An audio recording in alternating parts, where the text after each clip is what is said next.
you doing? I'm doing good, Matt. How are you? I'm good, man. We've been busy lately. It's been a blessing. Yes, it has.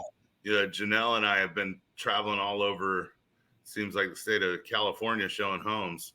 Working with players Nice. again has been wonderful. Nice. What cities you been showing property in? So we've been up in, do you know where Los Molinos is? Hamilton City. Yeah, Come we on. went. When we throw out that word, Hamilton City, I know where Los Molinos is. Dead Yeah. Bluff. Dead Bluff. So we had gotten a listing last year in Rancho Tehama, and it was this tiny little, a couple tiny little dilapidated trailers on kind of a nice piece of land, but we had our sign out there for like a year because it took forever to sell. And we've just been gaining so many clients from that thing. It's ridiculous.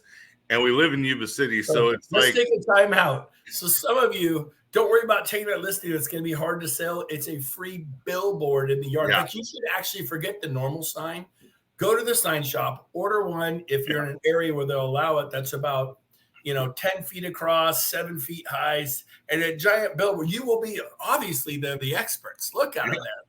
And you're worried, well, they're going to think I can't sell the house. They're assuming you just own the billboard. Yeah. So anyways, it's marketing. Good. Congratulations. Yeah, we got so many leads from that, and we're still traveling up there. It's